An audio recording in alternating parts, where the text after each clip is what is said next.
Good evening, friends. Stephen Benoon here with Israeli News Live. And, I had this article up on the screen for you guys, I don't know, a couple of weeks back. Top evangelical leaders Mike Evans' support for Israel remains steadfast and eternal. It's an old article, and it was an article right after Naftali Bennett became prime minister and Prime Minister Netanyahu was ousted from power. And in it, though, Christian ministers pledged their support for Israel, steadfast, unwavering, unmoving, to Mike Evans.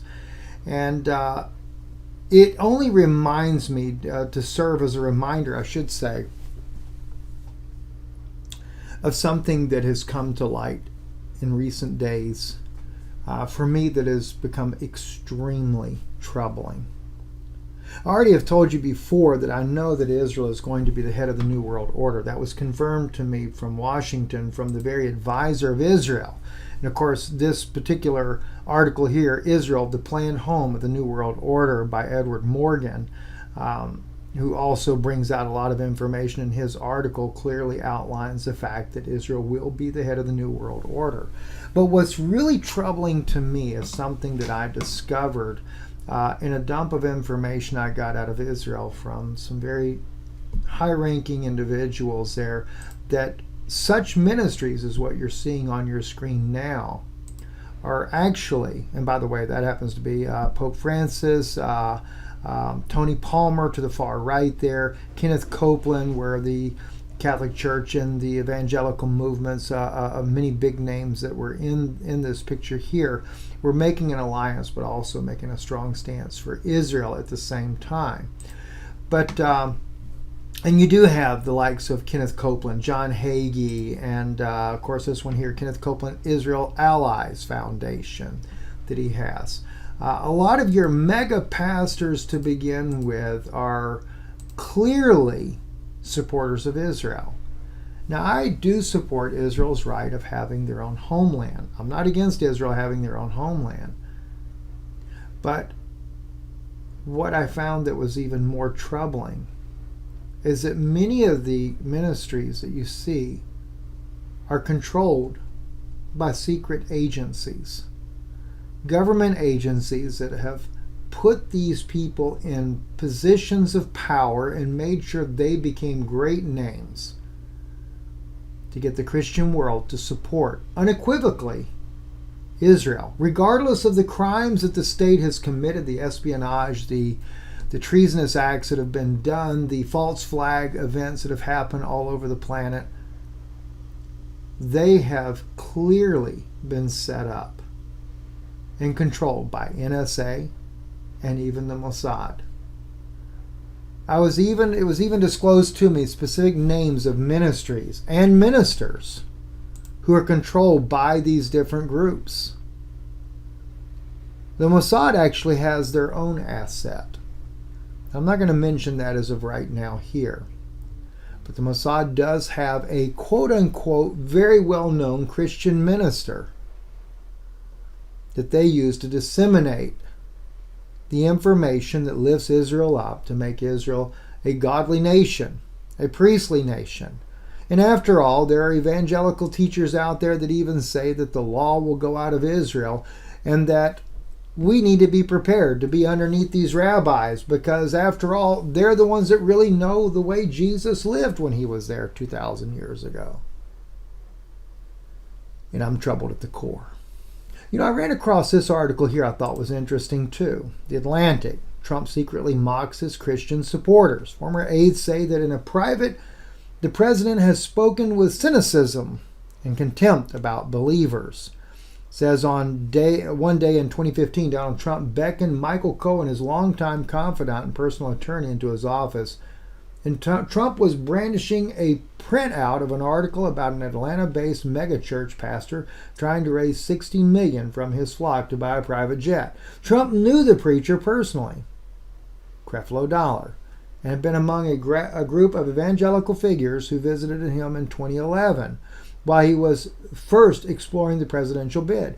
During the meeting, Trump had reverently bowed his head in prayer while the pastor laid hands on him. Now he was gleefully reciting the impious details of Dollar's quest for a Gulfstream G650. Kind of reminds you of the situation with Kenneth Copeland, which Kenneth Copeland actually owns 2 private jets and 2 twin-engine prop planes, has a private airport at his 24-acre home that is right on the water, etc. And, you know, I mean, I don't really care about these guys, whether they have planes or whatever they have, don't really care about that. What I care about is the fact that you're being lied to.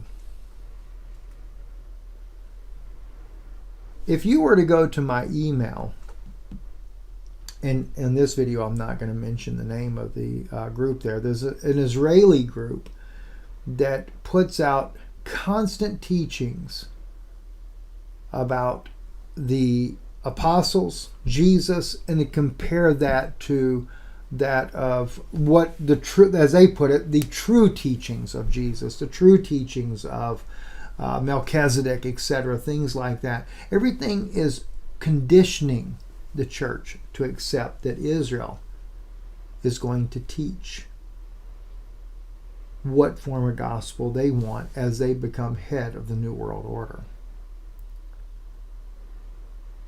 I know that the stance that we have taken in trying to expose what Israel is planning on doing and helping the evangelical community to wake up to these facts cost our family dearly. We know this for a fact now because it has been disclosed, those details behind it, how it was done, how the NSA and the CIA and Mossad were all involved. I am, to say the least, troubled at the very core. Because no matter what I do, no matter what I say, trying to get the people to recognize the error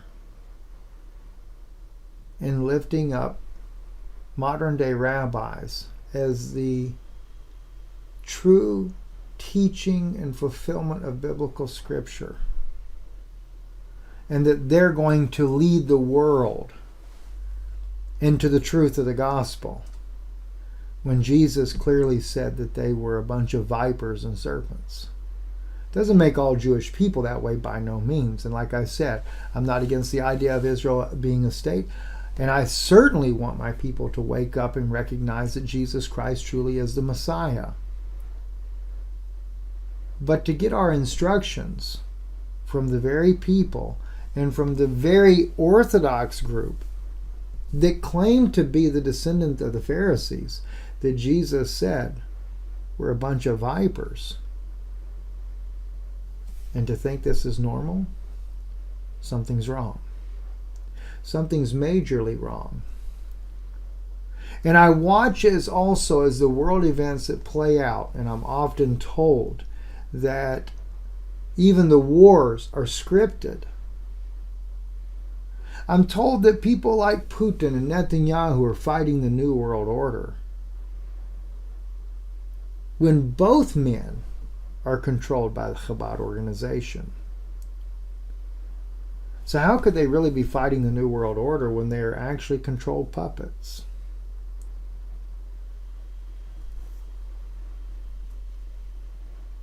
You know, I did start back on the 3rd book that I was writing called What Have Rabbis Missed? And I am working diligently to try to get it out. I don't know if it I should say I'm really at the point now to where I realize there's no way to stop the agenda that Satan has. And I see the people deceived in such masses, it's not even funny. And is there anything that I could do to help wake up the believers? I know I'm not going to change this agenda. But I figure, if nothing else, I'm going to teach with all of my heart to those that have ears to hear and eyes to see.